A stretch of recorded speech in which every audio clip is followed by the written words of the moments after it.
Okay, so for my next coin, I'm going to do a mixed media collage steampunk style. And hopefully you're seeing this. And this involves using a lot of layers, but mostly the cool thing about this is that I have a layer in the bottom, and then I created this dimensional effect by adding some transparent matte paste, which is basically a texture paste that dries clear. Gel medium, a really hard, strong gel medium, probably would do the trick too. And it kind of suspends the images as you're adding things onto it. So this is what I'm going to be creating next. This involves using clock stamp from That's Crafty set 6. What I love about her coin stamps, and I'll show you it with this thing, they sit right on the coin. I mean, there's not a lot of play on the sides. I don't know if you can see that. There's not a lot of play on these sides, so you can really get a good stamped image most of the time with these. So I'll be using this stamp. And I'll be using her That's Crafty, oops, I got it stuck onto there. Her That's Crafty set 4 textures collection, because what I'm going to do is, in my collage work, I like to create my own collage paper using deli paper, and I will be applying these stamps to create the image. So let's get started. So in order to do this, and I'm not going to actually waste your time, taking all these off and putting them on here. You can buy these nice thin stamp blocks by Tim Holtz practically anywhere. And what I do is I peel off each one of these stamps, I apply it onto here, and I just put them all together. And then if you can imagine that this is together, I ink it up with archival ink. That's what I like to use. And one thing you want to be careful of when you use deli paper is there's always a slick side and a porous side. So you want to make sure you're stamping on that porous side of this. So what I like to do is, instead of taking the stamp and putting it on here, what I do is I ink this up, and then I put this on here, and then I press down, and I get my image, and then I bring it back up. And as you can see, hopefully,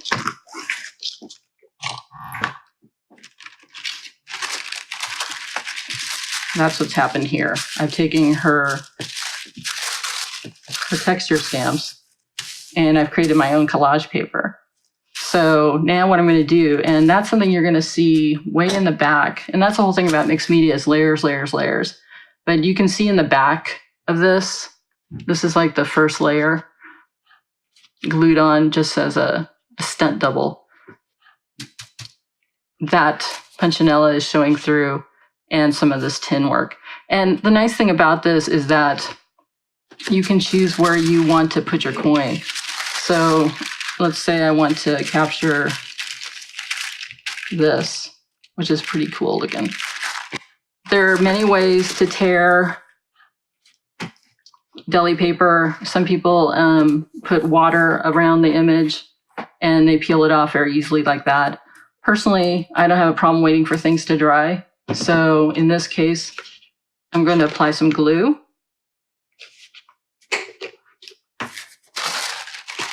To the bottom of this.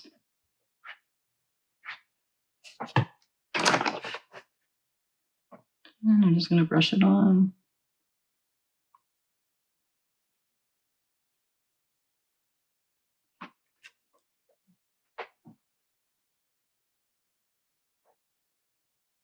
And the reason I'm being careful about this is I don't want a lot of bubbles.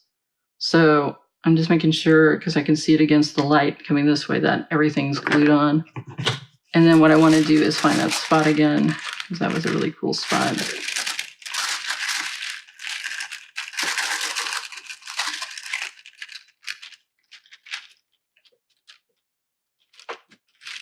There you go. And what I like to do is, Impression Obsession sold these a long time ago, but it's just a mini rolling pin. So I'm just trying to get all the bubbles out of that. If you get little wrinkles in there, don't freak out. That's totally part of the game, and it adds texture and it's cool. So I'm going to seal the top of this now, basically because I am using archival ink, and really once it's dry, archival ink, nothing moves it.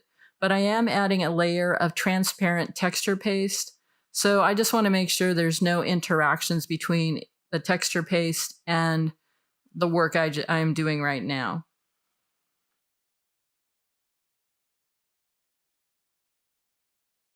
So basically what I do is I let that dry. Also creates these, what they're called surfaces. They're bits and pieces of gray board. And in this case, it's a slew of, and I'm just gonna make sure you can see that, of cogs and different steampunky gears, knobs, you know, all sorts of good, wonderful goodness there.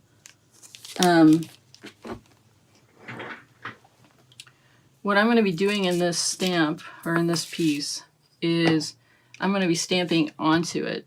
So what I'm going to do is, basically, I'm just pulling that to the side, not ruining it. I took a practice piece of chipboard that I was using to try out the paste, see how I liked it. And I decided I want to create my own stamp. So one thing I did is I pulled out little different gears and things out of this set, and I glued them on. And one thing I did learn the hard way is when you stamp with something that's chipboard, or like this gray board, which is chipboard, but is to make sure you seal the top somehow with paint or whatever before you stamp with it, because the ink and stuff will get absorbed into this chipboard, and it's really hard to get an impression when you do that. So I'll be using this, coming up with the next steps of this project. So this has dried now, and it only took a few minutes. And I used a matte medium because I didn't want a glossy finish on this. And again, just to show you the difference, this is because I put another layer on top of this, but also because this is a difference between using this color chipboard and the white. This has white coating on the top. So you can see how much more vibrant this image is than this is, and it depends on the look you want. The more grungy, go with this. But if you want this to pop out, I thought for a difference I would do it on the white. So part of the process is to apply transparent matte texture paste. Basically, it's a heavy gel to get the dimensional effect I'm after, because depending on how thick I apply it, it'll give the illusions of things suspended atop. And also, just as a side note, don't throw your papers away ever. You can just trim this, or there's enough for 2 or 3 more circles in here, and then, you know, you can always just tear it and apply it to another project. Okay, so I'm going to take the transparent matte, and I want a thick coating. Hindsight being 2020, I should have used a flat edge spatula to more easily apply the texture paste and get a smoother effect.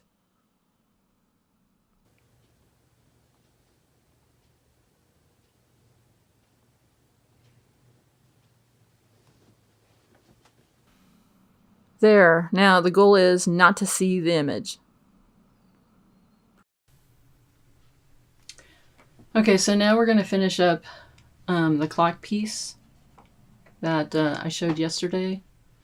And basically, if you recall, we put that glue, that heavy body glue on top of here, and you can see now that you can see the images again. So what I'm going to do first is prepare what I need to finish this project.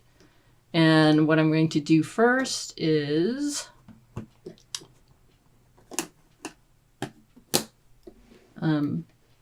emboss this little piece right here.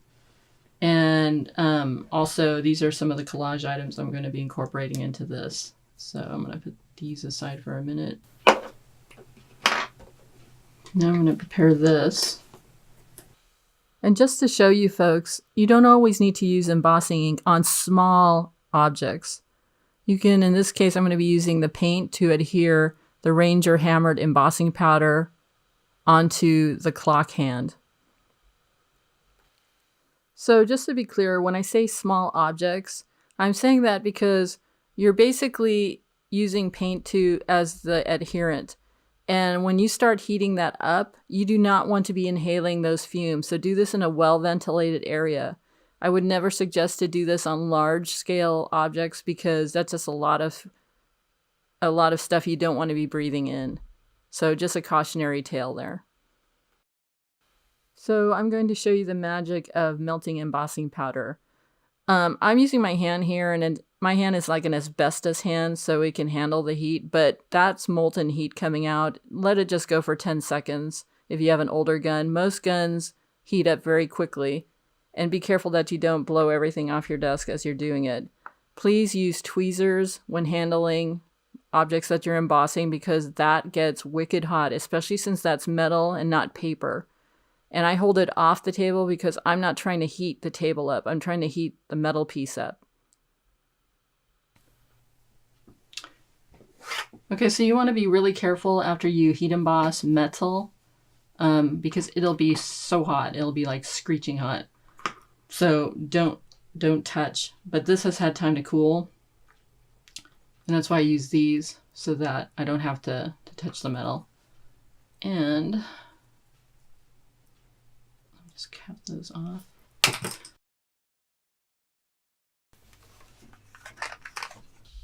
So just as a note, after I embossed the powder and it melted, I went back with the pistachio paint and added a little bit more to give it that patinate effect.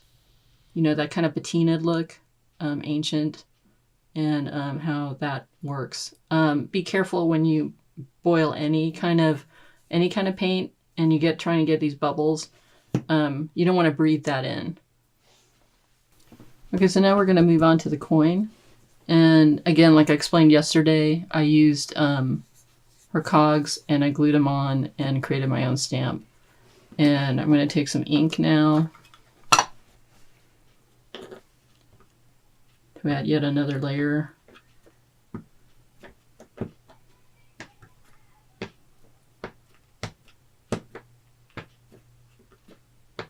And again, the light's shining so I can see what's getting inked.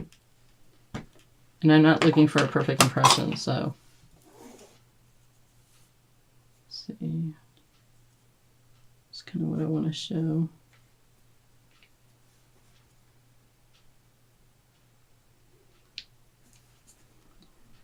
Just want to press in.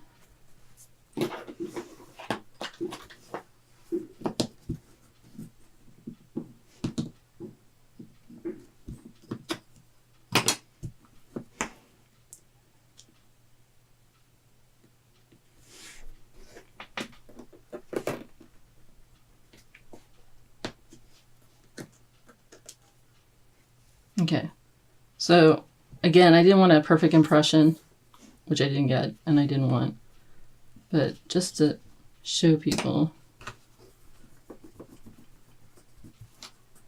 maybe I'll cut it out if it doesn't work. You can see that's the effect that is actually on here, but on paper, it's going to look different. But you can see the cogs in the thing, so. Okay, so I'm going to heat set this off camera just so that I can get, make sure it's dry before I proceed.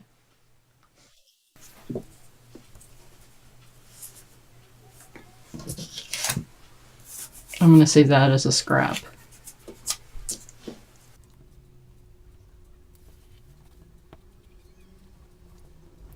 And for those of you who haven't seen this before, this is Prima's planner glue pen. And it's an oil-based glue stick. It dries clear, and it's one of the best tools I've found in a long time in terms of glue adhesive world.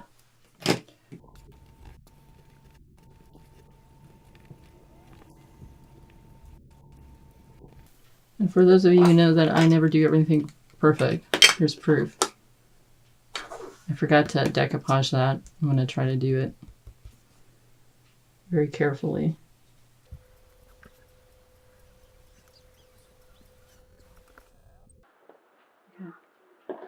Alright, so keep looking at, because my numbers, I want them to be facing the right way. So this is a little different than before. I'm now going to add some collage elements. And I need my glue.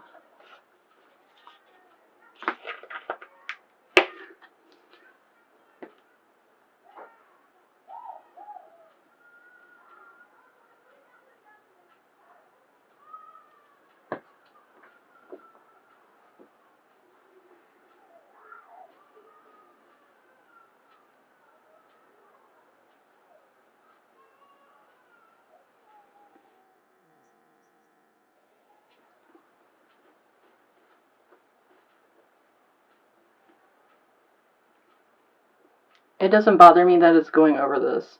To me, it's all... Ah!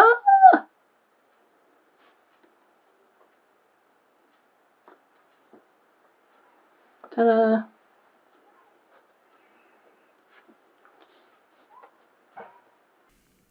That's a risk you take with tissue paper, but that's a risk worth taking. You don't have a lot of playtime when you're gluing tissue because of the nature of tissue. It's so thin that you kind of want to know what you want to do and do it.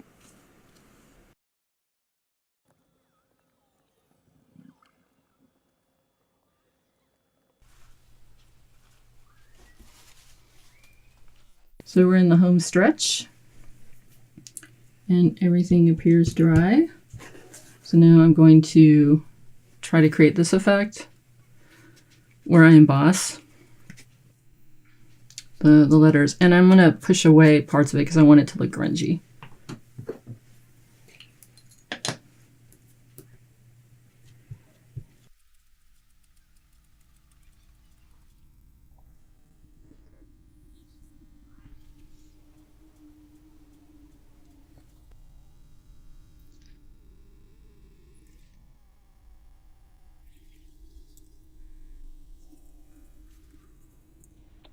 I'm now going to go ahead and clean this stamp because of the glycerin ink on it. So always remember to cap your goodies. And I'm going to hopefully emboss this without a disaster happening.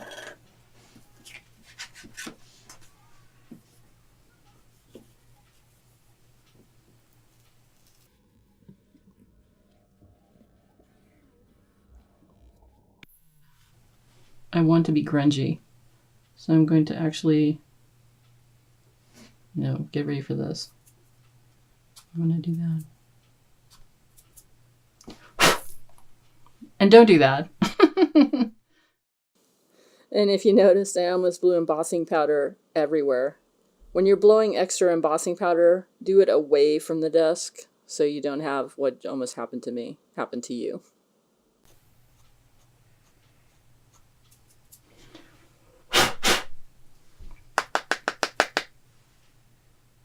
Okay.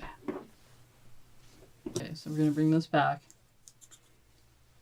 Because I have a lot of things here that are going to blow off like you saw earlier, I'm going to take this off camera.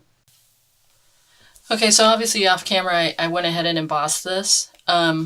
So remember, you've got glue basically as that substrate layer underneath. And if you hold this gun on it too long, you're going to create bubbles and ruin it. Well, not necessarily ruin it because some people like the bubbles.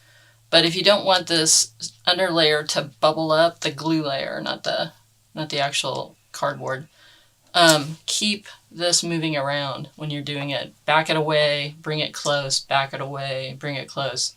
Because once you see that start to pop, you've overheated it and you need to back off. Just as a cautionary note, as I'm demonstrating how to hold the embossing gun, make sure you're always using tweezers to hold objects and not your hand like I'm showing in the demonstration. This is just so that you can get an idea of the motion I used when I was heating the elements up. I would never hold an object without tweezers when I'm using an embossing gun because that's just how hot it gets. What I love about this glue stick is that I can adhere metal to objects as well, as I'm going to do right now with this clock hand. When I want to make sure that an object is glued on, I take a stamp block, a thin one, and I add a heavy object to it, and I leave it sit for a few minutes. Maybe like 2.